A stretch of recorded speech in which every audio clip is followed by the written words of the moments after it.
Welcome back to another Kinze Information Service segment, guys.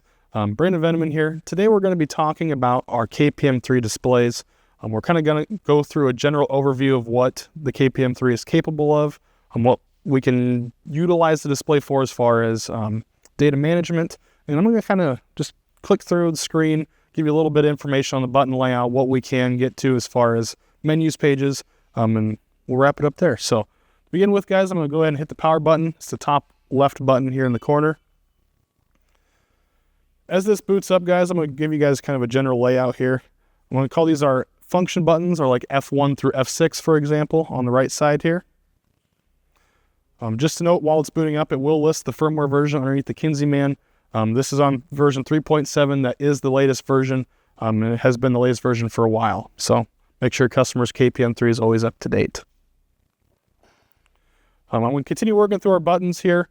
A couple main buttons I'm going to point out to you guys. We have a back arrow button, or an enter button, as well as escape. That'll take us back. We can also use the scroll wheel to scroll through different menus. And if we click inward on the button, it is also an enter feature, simple like using a mouse on a computer. So you can see it automatically by default boots up to our, what I'm going to call the run screen here, guys. This will show you all the different rows that we have configured to this display. So as you can see, this was configured for a 6-row machine with splitters. So they are currently grayed out because I'm not physically making connection with those seed tubes currently. But if this was configured for the planer behind me here, these rows would all be blacked in. A couple things along the bottom here. On the bottom left corner, we will display average population. That way, this is a monitoring only device. So we're also going to show you average population based off of seed tube sensors. Kind of contradictory to its counterpart of the AgLeader InCommand 1200.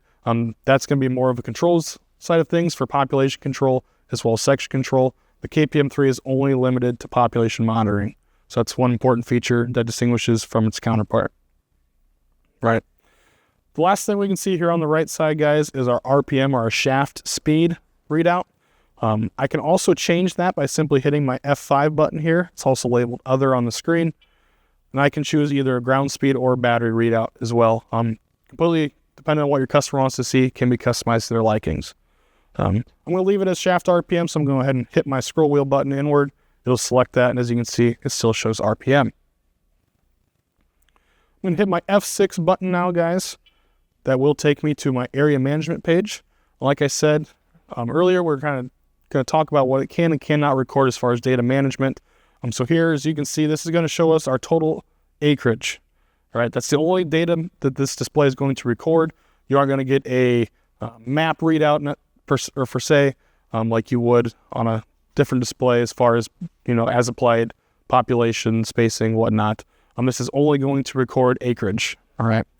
Acreage can be cleared here for beginning of season if your customer wants to track how many acres of what crop they planted.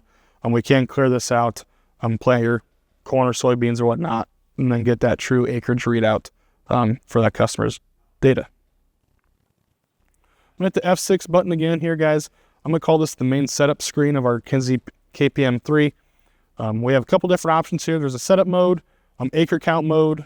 We can also enable or disable interplant from here. So it's easy as scrolling down and simply clicking in our button here, and that will enable or disable our interplant rows. I'm going to scroll up to our setup mode here. I'm going to enter this screen by pressing in my scroll wheel.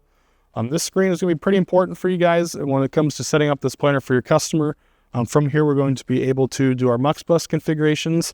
If your customer has a faulty seed tube sensor, we would come into this screen as well to simply remove that seed tube sensor and install a new one. It's also going to be able to do our speed sensor calibration. That way we can enter that to appropriately accord tractor speed so we can get an average or a proper readout for population. All right. We can also add different rows here. If your customer were to add an even row package later on, that can be simply added here as well. And once we have all this set up to your customer's likings, guys, we can simply hit this plant button here, and it will take us back to that main run page. So that was kind of a brief overview of the KPM 3 display, what it's capable of, what we can see on it, what some of our different button layouts look like. So until next time, thanks for joining us, and look forward to seeing you next one. Thank you.